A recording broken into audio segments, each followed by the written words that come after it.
बारामतीला एकदा माझ्याशिवाय दुसरा आमदार मिळाला पाहिजे, दुसरा आमदार आला की माझी किंमत तुम्हाला कळेल, असं वक्तव्य उपमुख्यमंत्री अजित पवारांनी केलेलं होतं।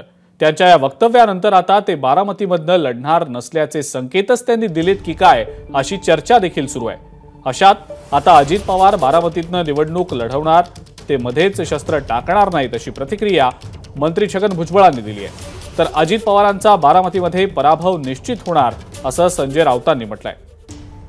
जिथं पिकतं तिथं विकत नसतं, तुम्ही एक गोष्ट लक्षात घ्या।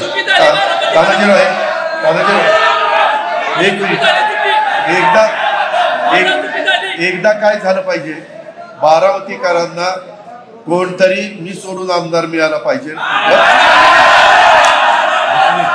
आणि मग एक मिनिट, मग तुम्ही माझी 91 ते 2024च्या माझ्या कारकिर्दीची तुलना करा। आणि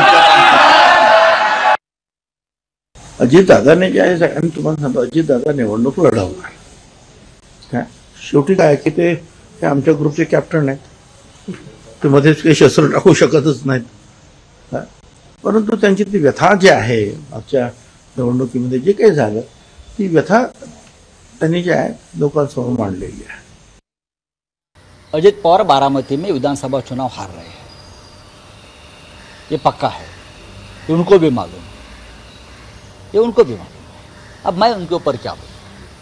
आप आपने घर तोड़ा है, अपनी पार्टी तोड़ी है, जिस आपके नेता और आपके पिता समान शरद पवार साहब ने सब कुछ दिया, उनके पीठ में आपने खंजीर मारा है, तो अभी पश्चाताप होने से क्या फायदा है।